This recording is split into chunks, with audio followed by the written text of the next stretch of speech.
Hello and welcome to the money 9। और आज की इस वीडियो में हम बात करने वाले हैं जेपी एसोसिएट्स के बारे में। दरअसल अगर आपके पोर्टफोलियो में जेपी एसोसिएट्स के शेयर हैं तो ये खबर आपके लिए बेहद ज़रूरी है। 18 जून के बाद आपके पास शेयर तो होंगे लेकिन उन्हें बेचने का रास्ता बंद हो जाएगा।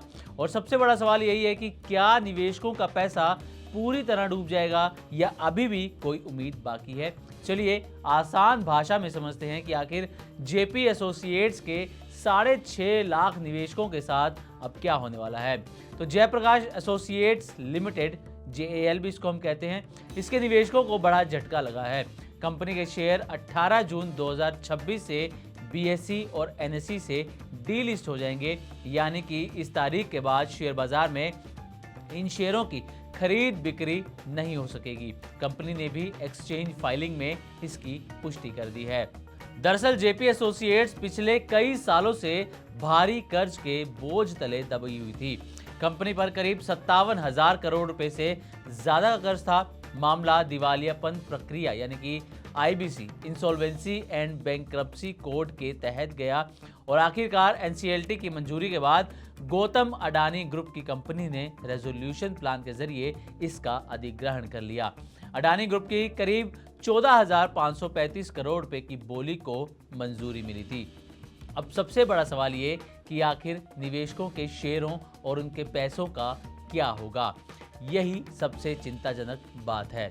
मंजूर किए गए रेजोल्यूशन प्लान के मुताबिक मौजूदा इक्विटी शेयरधारकों की हिस्सेदारी पूरी तरह समाप्त कर दी जाएगी, यानी कि जो शेयर अभी निवेशकों के डीमैट अकाउंट में दिख रहे हैं उनकी वैल्यू शून्य होने की आशंका है और बदले में किसी भुगतान का प्रावधान भी नहीं है।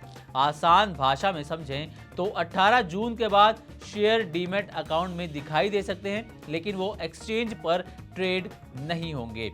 अगर रेजोल्यूशन प्लान में शेयरधारकों के लिए कोई अलग मुआवजा तय नहीं होता है तो निवेशकों को कोई भी रकम मिलने की संभावना बेहद कम मानी जाती है। अब एनएसई के 31 मार्च 2026 तक के डेटा के मुताबिक जयप्रकाश एसोसिएट्स में प्रमोटर और प्रमोटर ग्रुप की कंपनियों की हिस्सेदारी 28.77% थी, जबकि पब्लिक शेयर होल्डर्स के पास 71.23% हिस्सेदारी थी। एक्सचेंज डेटा ये भी पता चलता है कि 2025-26 में खत्म हुए साल की चौथी तिमाही यानी कि Q4 FY26 तक कंपनी के टोटल आउटस्टैंडिंग शेयर 245 करोड़ से ज्यादा थे।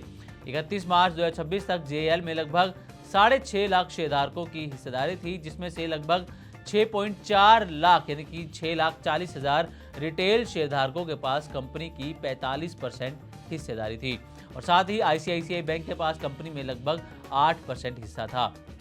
अब जेएल के रेजोल्यूशन प्लान का हवाला देने वाली ईटी की एक रिपोर्ट के अनुसार मौजूदा शेयर होल्डर्स को उनके शेयरों के बदले कुछ भी नहीं मिलेगा, क्योंकि कंपनी का मौजूदा शेयर होल्डिंग स्ट्रक्चर पूरी तरह खत्म हो जाएगा। रेजोल्यूशन प्लान के बाद से एक्सचेंज पर कंपनी के शेयरों की ट्रेडिंग सस्पेंड कर दी गई है। डीलिस्टिंग की स्थिति में एक शेयर होल्डर के तौर पर इन्वेस्टर्स स्टॉक एक्सचेंज पर उन शेयरों को बेच नहीं पाएंगे, लेकिन उन्हें ओवर द काउंटर मार्केट में कंपनी का स्टॉक बेचने की इजाजत होगी। इसका मतलब ये हुआ कि बचे हुए शेयर होल्डर्स को स्टॉक का खरीदार खुद ढूंढना होगा। ऐसे में सवाल ये भी है कि आखिर अब निवेशक क्या करें। तो सबसे पहले घबरा कर किसी अफवाह पर भरोसा ना करें। अपने ब्रोकर और डीपी से आधिकारिक जानकारी लेते रहें।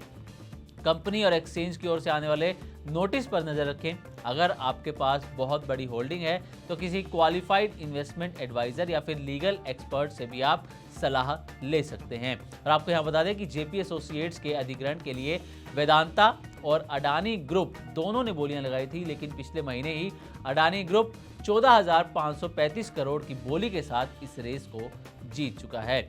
अब इस पूरी कहानी से क्या सीख मिलती है? सीख ये मिलती है कि शेयर बाजार में सिर्फ सस्ते शेयर देखकर निवेश करना खतरनाक हो सकता है। हमेशा कंपनी का कर्ज, बिजनेस की स्थिति, कॉर्पोरेट गवर्नेंस और वित्तीय सेहत जरूर देखें, क्योंकि दिवालियापन की स्थिति में सबसे आखिर में बारी इक्विटी निवेशकों की आती है और कई बार उनका निवेश पूरी तरह खत्म हो सकता है।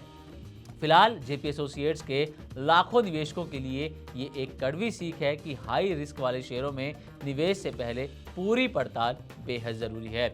तो उम्मीद करते हैं कि हमारी तरफ से दी गई जानकारी आपको अच्छी लगी होगी।